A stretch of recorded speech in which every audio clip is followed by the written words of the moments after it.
Welcome friends, welcome back to the kitchen. Today we're going to do a recipe that I first encountered pre-pandemic, over 2 years ago. It was on a dessert list at a restaurant. I asked the chef for the recipe, and they gave it to me. And I was going to do it on the show back then, but then the world fell apart, and this kind of fell by the wayside, and I forgot about it. So a few weeks ago, I see a similar recipe come up in a brand new dessert cookbook. And I thought, okay, I need to do this recipe.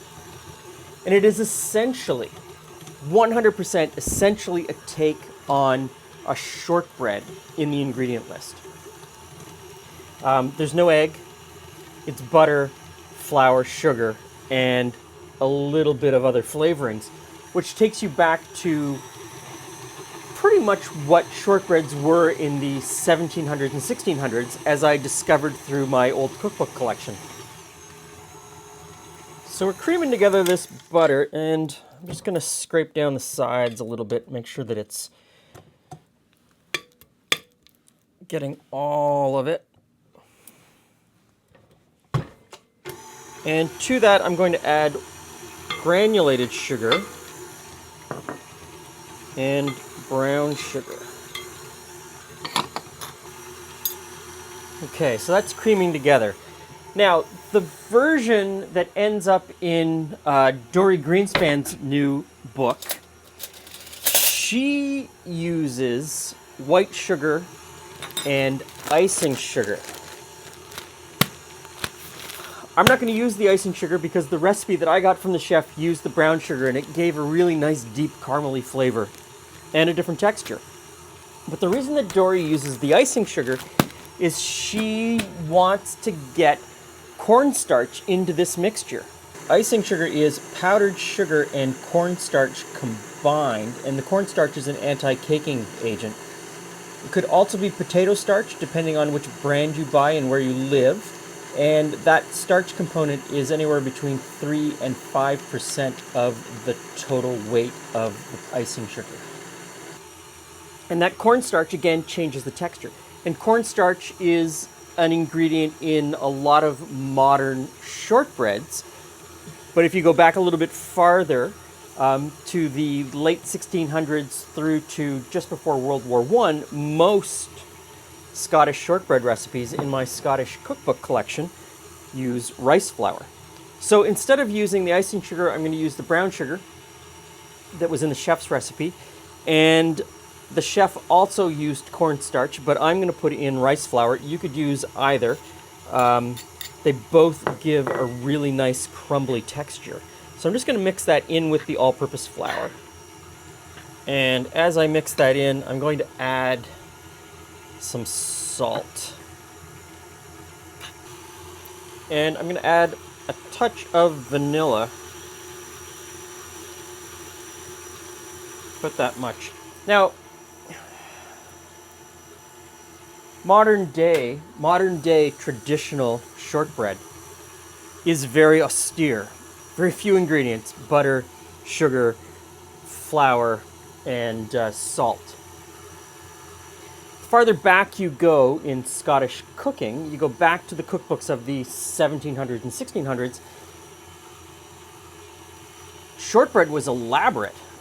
There were all kinds of different flavorings. There were all kinds of different fruits. There were spices, herbs put into them. There were eggs. There was yeast. So the idea that we're playing with a shortbread base and adding flavorings to it is more to the traditional side of shortbread than modern shortbread. So the next thing I'm going to do is we're going to mix in the flour. I'm going to scoop it in a little bit at a time and just let the mixer go. You don't really have to worry about it over mixing. That's not going to happen.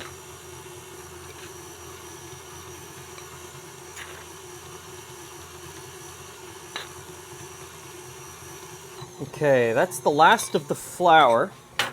Next, I've got 3 Skor chocolate bars that I've just crunched up into little bits. You can buy the little bits already done at Bulk Barn. And I've got some pecans, and I'm going to put those in and I'm going to call that mixed. Now I'm going to put just a little bit of flour out on the counter, and we're going to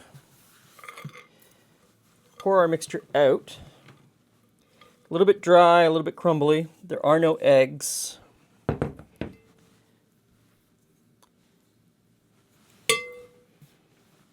And we just want to not really knead it, but you want to bring it together with your hands.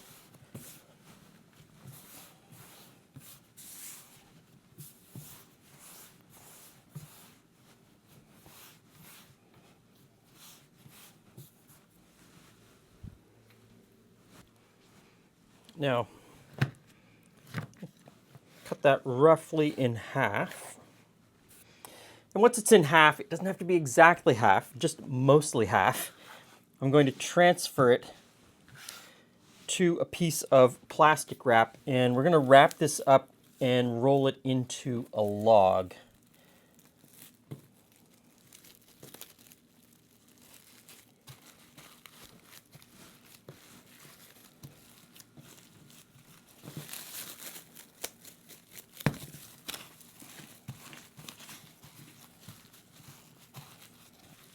Now, when you're rolling these up, they are going to be a little bit crumbly inside the plastic wrap.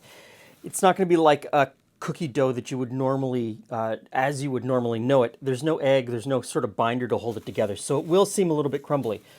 At this point, I'm going to stick one of these in the freezer for a future cookie emergency, and one of them in the fridge. The one in the freezer I might not bake, I don't know. Could be a month from now before I bake it. The one in the fridge, I'm going to stick it in the fridge for probably 2 hours before we come back to bake it. Now we're going to cook these in a muffin tin because that's fun, but it also helps them maintain a really good shape, which helps with the texture that we're looking for.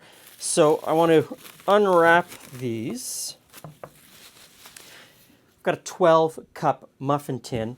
I need to cut this roughly in 12 equal pieces, and it might not cut nicely. In fact, it often doesn't cut nicely. It is still a little bit crumbly. So let's see. Let's try the one.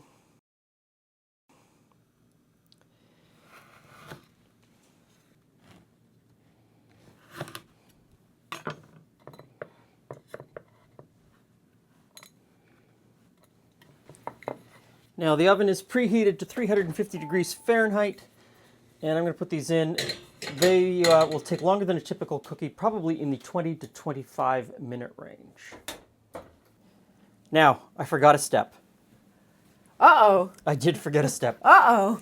Hey friends, hey Glenn. When I put the dough rounds in the muffin tin, I was supposed to press them down because they don't melt in like a cookie would. So I see some don't look pressed, but some of them look pressed. Why is that? Well, because that was the end of the dough log. Oh, they were sliced. Yeah, they were sliced off a dough log, and so that was the end, whereas, you know, this one conformed to the muffin tin and did what it was supposed to do. It got brown and crunchy and caramely around the outside. So that's the part you missed out, is because you didn't squish it down, Yeah. you didn't get the caramelization. And so interesting. Okay, that makes sense. you get this nice caramely around the outside. Give it a go? I'm sure it's still good. Okay. As much as, you know, the caramel around the outside is grand, I think it's fine without. Okay. So what's your first impression on texture? It reminds me of a butter-only shortbread. Exactly. It's got that texture. Really? It's got that texture. It's got that flavor. And, you know, Skor bits. Skor bits. Oh, is that what the little caramel Yes. bits are in the middle? Yeah. That's a winner. Okay, so I baked this for 25 minutes. I would think maybe dial it back 5 or 6 minutes, 19 or 20. Would probably give you a little bit better texture. But of course, that's based on your oven. Your oven's going to be different than my oven. What a great reason to make 2 batches. There's another log in the freezer. Hey! So we've got emergency cookies for later. Okay, I think this is a winner. I really do. And you could use the cornstarch or the rice flour. Either one would work. Or you could sub in the icing sugar for the brown sugar. Oh, so there is rice flour in it. There is rice flour Oh, in it. see, I wouldn't have gone that way, but there you go. Yep. Thanks for stopping by. See you again soon.